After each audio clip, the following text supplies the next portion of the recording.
Et vous autres, c'est Dani. Bienvenue back dans mon station. Today, what we doing? We're gonna be a little extra today. We're gonna be a little extra. I want to talk about decks that have extra cards in them. And I want to know what you guys do with these cards. Like, do you do some of these things? Or do you do something different? Or do you just take them out? Do you just take them out? Because I do a little bit of everything. I kind of play around with these. So I wanted to talk about a few of the ones that came to mind. And the reason that this sparked me is because of this little guy right here. Hold on one second. Huh. Meh. Je connais pas. I tried. We're gonna see what's going on. Anyway, what sparked me with this is this little guy right here. So this is the Rosenwald Redux Tarot. This bad boy right here is a Marseille deck. Check out these coins, these pentacles. I'm gonna have everything linked down below, but this deck is so cool. And it has extra cards. It has virtue codes, elements, and the zodiac. And so I've been kind of playing around with these, and that's what kind of sparked wanting to, talk about this and look at a few of the other decks that I have too that have extra cards and kind of like what I do with them, if anything. And I figured we could talk about that and hang out today. So, where do I even start? Let's start with this little guy, since it's the one that sparked everything, okay? Oh my god, y'all, these are so cute. So this Rosenwald Tarot is based on some cards, the Rosenwald sheets that are in the National Gallery in Washington, D.C., and some trumps in Germany, in a German museum. And there were some cards missing, and then he added the 10s in there, and I just think it came out absolutely amazing. This is it's a really cool little deck. I really like the size of it, man. It shuffles so well because it's that bridge size and it's linen. Oh my god. Anyway, what I've been really excited about are these. And so most of the time I'll do this. I'll keep them separate, and I'll use the extra cards kind of as an oracle, basically. So with this, we have, okay, so these are, let me get my little paper because I can't always remember the virtue codes. Hold on. Okay. So fire in hand is charity. So that's charity. This is prudence. I know that. That's the mirror and the snake. Hope is the floating crown. Faith is the sphere and board. And so those are the virtue codes. And then we have the elements, which are water, air, earth, fire. And then we have all of the zodiac represented in here. So what I've been doing is kind of using this as an oracle. So before I pull my cards, what I do is kind of shuffle these in, especially depending upon what kind of extra cards they are. Kind of dictates whether or not I keep them like as an oracle. Like this one, the Tarot Emblemata, this one I love using as an oracle because they feel like oracle cards, you know what I mean? So it's like, that really depends, like how I use them in these separate ways. Like a lot of times depends on what's in the extra cards. I find some make it easier to use than others, you know what I mean? Now, normally, I might not even keep the Zodiac in here. I might just pull those other cards and use them, or use them in a different way, right? But let's do this. Okay, so we have a Sagittarius. Sagittarius. See, I'm not super awesome at remembering everything especially for zodiacal meanings, right? So when I pull these, it also gives me a chance to like revamp and rethink and, you know, kind of continue learning about the signs and what to kind of draw out of that and this, that, and the other. So it does give me a chance to do a little bit of study, and I just love that. That's my favorite thing to do. That's my favorite thing. So let me see. What are we going to use to talk about Sagittarius today? I go to a couple of different things. I think I want to go into, oh my God, I can't remember the name of that deck. I have the book right here. Okay, Heavenly Bodies? Heavenly Bodies Astrology. So I love this little guidebook. Look at this. It's so beautiful. This is a really pretty, ooh, I'm very bright. It'll calm down in a second. This is a beautiful astrology deck. I don't use it very often, though. I don't, if I'm being honest. But I do come to the guidebook often, which is funny, I guess. I just really like the information in here. So I would come here like to Sagittarius, right? And it's got all kinds of stuff that I can pull from. So life is an adventure for a Sagittarius. I love it. Okay, anyway, I actually am a Sagittarius moon. Yes, Sagittarius moon. Okay, let me get these keywords. We have optimism, philosophy, ethics, imagination, exploration, independence. Ooh, exploration. I like that. I like that. Experiences are seeking, freedom, journey, adventure, shadow, chronically dissatisfied, and aloof. I don't know. I'm feeling that like seeking something energy, that exploration, right? What are we seeking? Oh, yes. That's what we're doing. That's what we're doing. What are we seeking with this Sagittarius? Where is it going? All right. Let's see.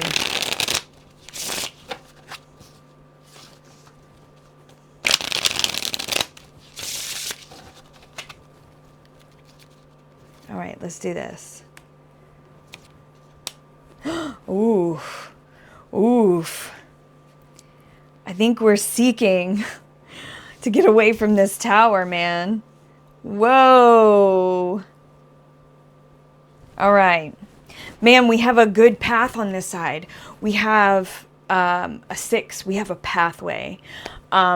This is the 6 of Cups. So it definitely feels like we're kind of seeking this kind of pathway. Where are we going? Looks like away from the destruction maybe we've caused ourselves. The destruction that lays in our path right now. We're looking for a better path. We're looking to change and to shift into that. So do you see what I mean? Like, how fun is that? So I really like using them as an oracle and as kind of like a learning tool, especially if they have the Zodiac. Because there's okay, speaking of Zodiac, okay, let's move on to the next deck. Yes, Medieval Europe Tarot. This is a cool tarot. So when I think of Zodiac, I think of this one because it has a Zodiac card and it's got all the planets. So it's like when you want to expand, I don't know a whole lot about the planets and all that stuff. It's something that won't stick in my head. So I often use this one as like a spread, right? So it does have protection. That's an extra card as well. But okay, like Venus, Mercury, See, and we have the whole zodiac, so I'm not going to use that one because I want to do like a planet spread and kind of look into maybe what each one of these things kind of mean. Okay, so yeah, the moon, yeah, we're going to keep the moon in there as well. Okay, so we have Venus, Mercury, Mars, Saturn, Jupiter, and the moon. Okay, so this would be my spread. And so what I would do is kind of pull cards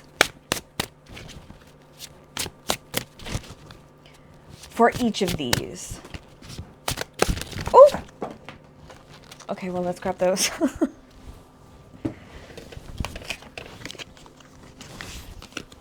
All right, let's do it. Let's just use the ones that fell on the floor.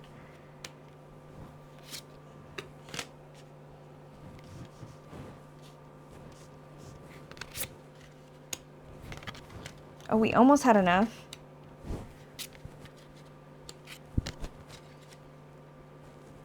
Okay, and so I would use this to kind of like create a spread. So for Venus, let me see. What is it, Venus? We start with Venus. So again, I would probably choose this beforehand, right? But we're just playing, we're talking, we're playing. So what I would do is I would take like, okay, Venus is going to represent my self-worth. So the Three of Wands, right? So I'm putting in the work. I'm starting to see the fruits of my labor, right? I'm getting things done. I can see in the horizon that there's something coming in. I'm making headway. Okay, so making headway in self-worth, right? Let's see what they have next. We'll just go down here, just for the sake of time, right? So for Mars, I would say maybe my determination. I often think of Mars as aggression. 9 of Coins, getting that money, feeling that stability. My determination is, getting to a place of comfort, where I feel like there is no lack, right? I'm in that stage of completion where everything feels comfortable. So you kind of get the idea. Let's do one more because these are fun. Okay, I'm at Saturn. We have Saturn. So Saturn would be, maybe I would say it's about patience. What do I need patience with? Oh, the Six of Cups. Okay, maybe I need patience with maybe things or people from the past that are coming up right now. Right? Maybe I need to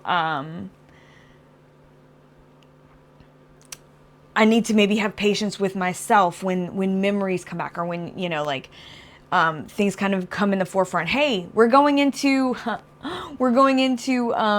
holiday season. I think that's valid for kind of everybody. It's always this time of year that kind of stuff comes up where it's just like, ooh, we're going to be seeing people maybe we don't normally see, and interacting with people we don't normally maybe even want to, right? Like, families are complicated, So like, that makes sense.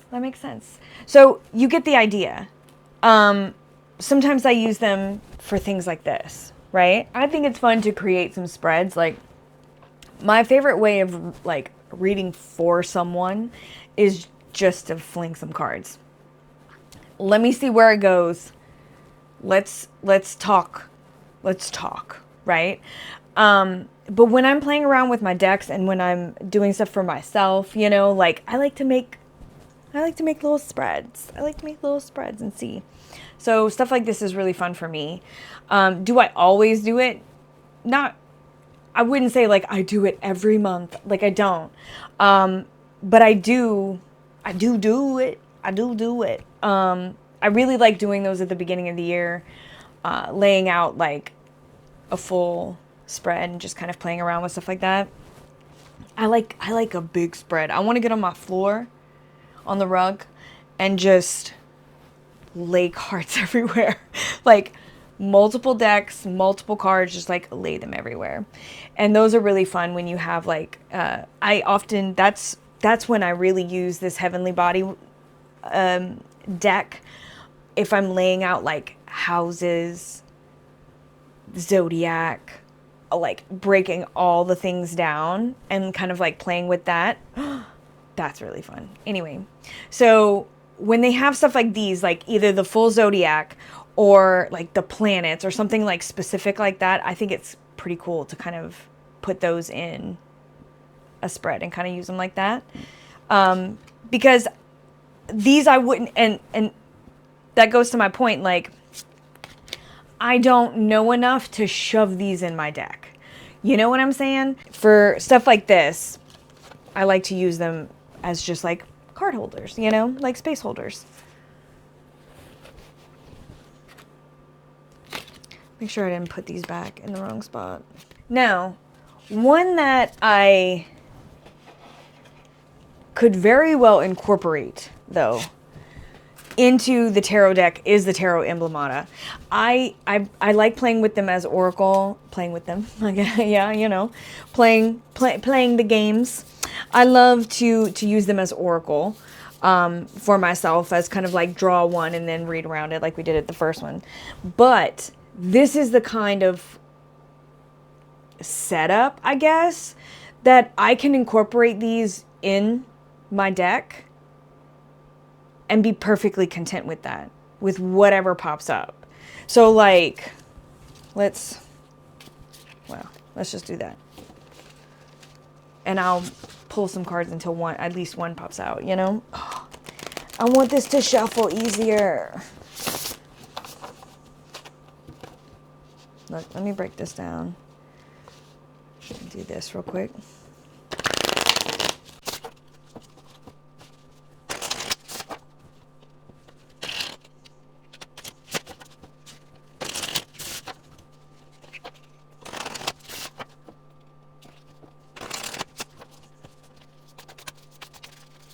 All right, let's see. What are the odds? Ah, here we go. All right. So this, I feel like I can totally just incorporate within the reading because it's seamless. It's completely seamless. So we have the Lovers, the Queen of Swords, and Malefic Benefic. Is that how you say that? I don't know. Anyway, so the Lovers, we say together and forever. The Queen of Swords, an intellect, unbiased soul. Fortune to the planet. This feels like a union of, I would say two souls, but this feels like a coming together to speak for maybe like a community or humanity as a whole, right?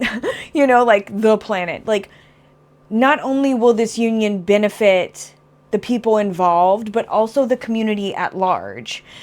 Because I think this is where good plans come from. This is where listening to others as well as getting things done, having to put aside emotion and use emotion at the same time, really knowing how to do that and benefit society as a whole, right? So this can be incorporated super easy into this deck. This is one of the ones that I was like, oh, ceaselessly. This works seamlessly, you know, it works seamlessly. So, yeah, when they have cards that truly fit and flow, I'll incorporate them. Especially if there's like, if the extra cards are like extra, okay, well, watch, like an extra suit, like for Terra Volatile, okay? Like these, of course I'm going to incorporate these.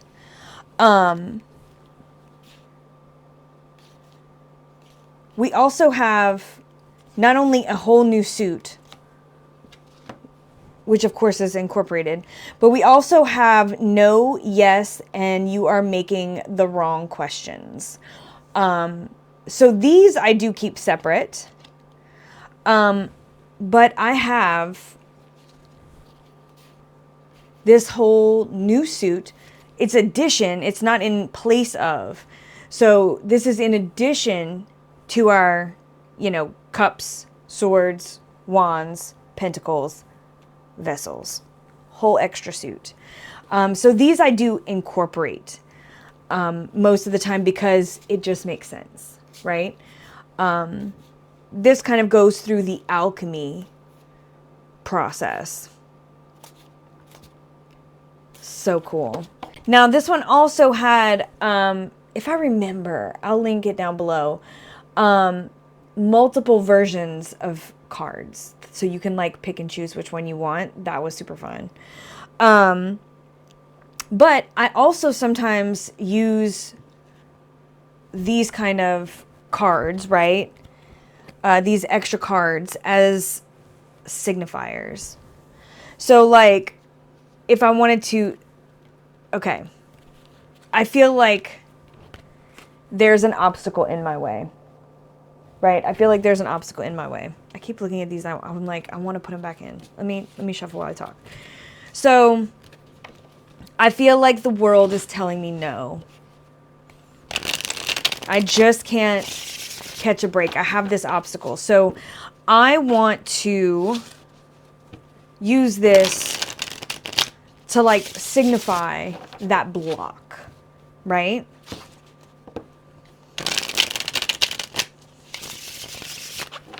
Now, what's really fun when using a signifier is to do as you would in Lenormand.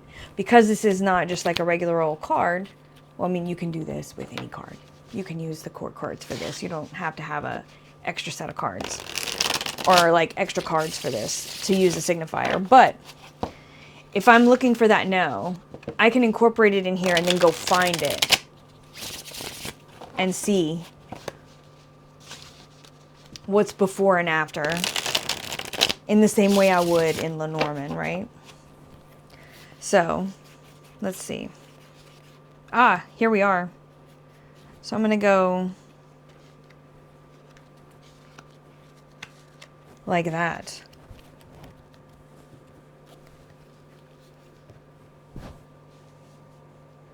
So immediately I would say you're not learning from your past mistakes right now.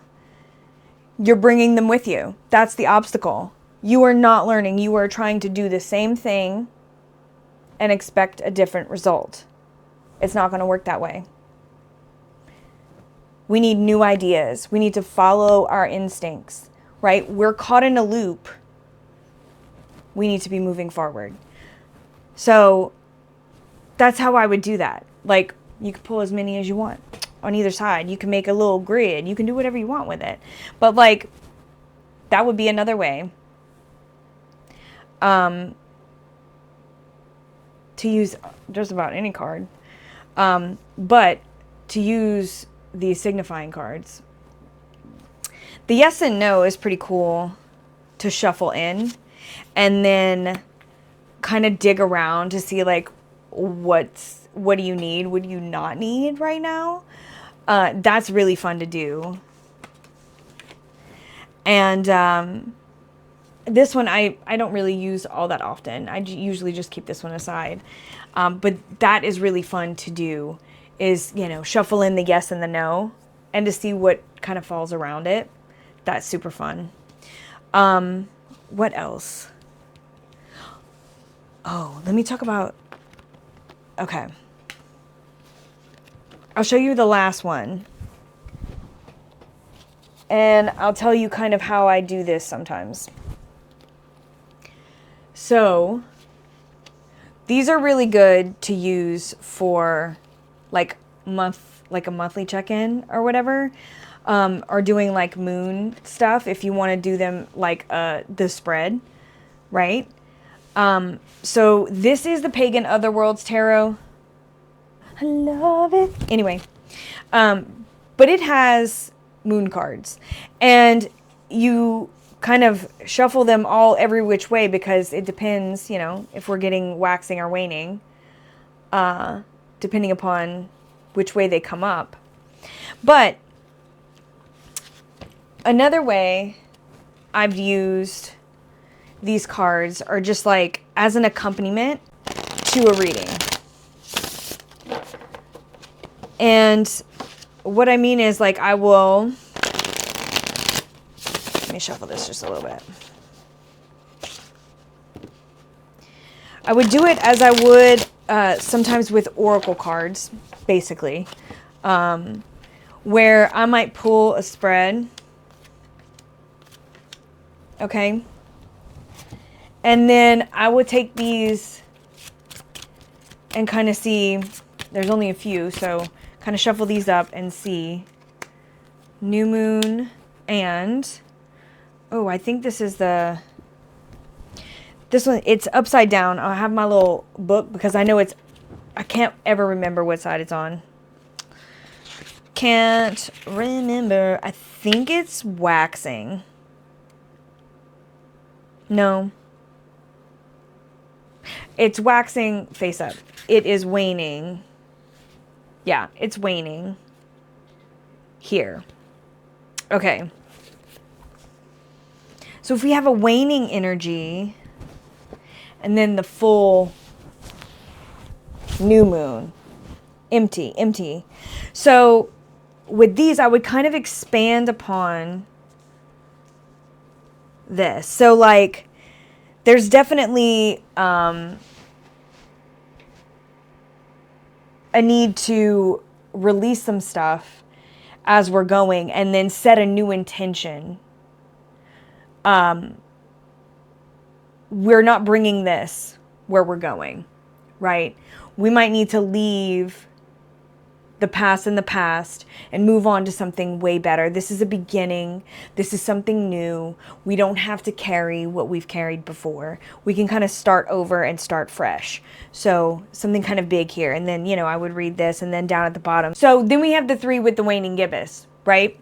So as we're beginning something new, like what really needs to be left in the past is probably like an old friendship, right?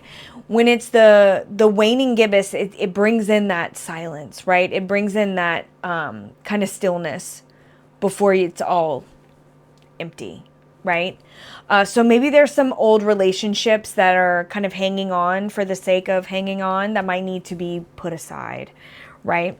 And so anyway, I would accompany, like, create a narrative together, right, is what I mean by like accompanying, in the same way that I do with oracle. But like, I'll just put them on top and like let them kind of expand upon those spaces for the reading. So yeah, that's how I'd use it, as like just like an accompaniment again, which is basically like an oracle again, but just in like a different way. So with these, that's kind of the different ways that I've used them.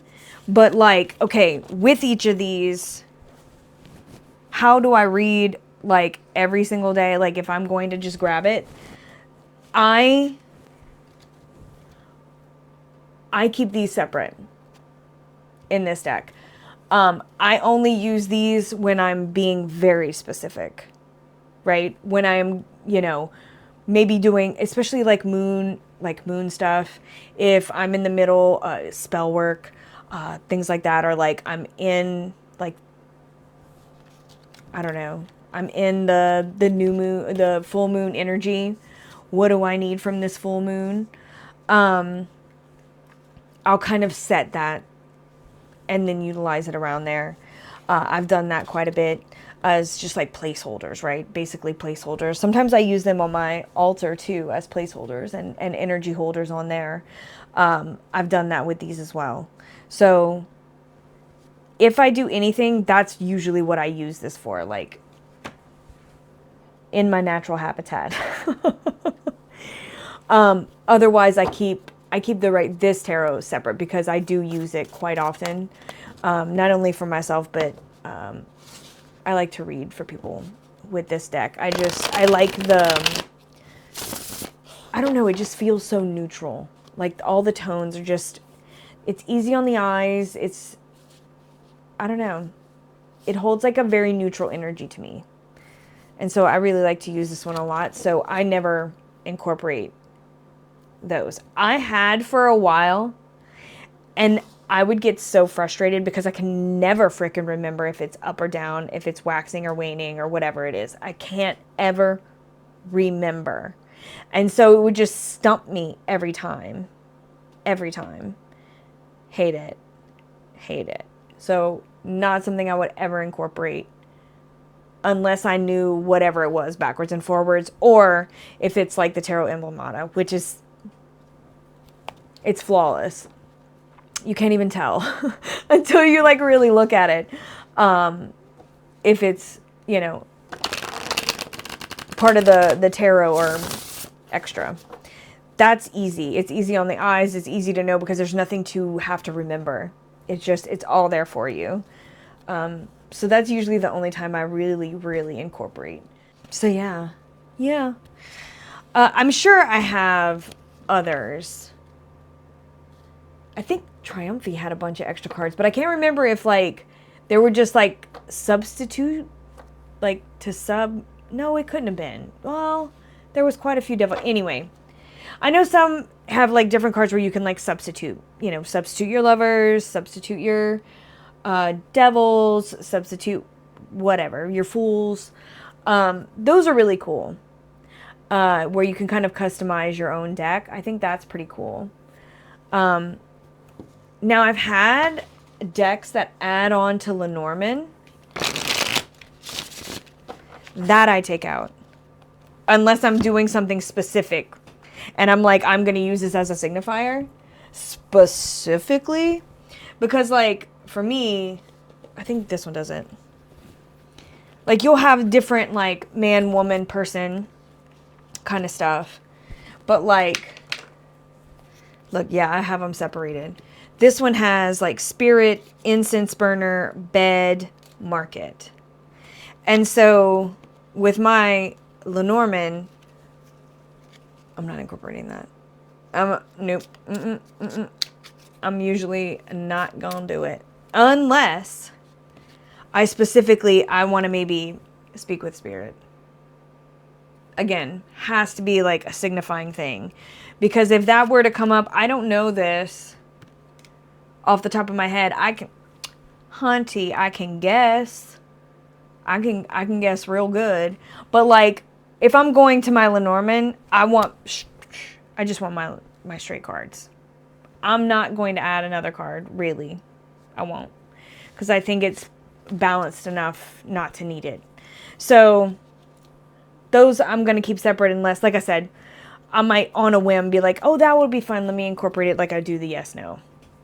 Let me use that as a signifier. But like the likelihood of me doing that often, slim to none. Slim to none. So anyway, that's what I've been doing. That's what I've been thinking about.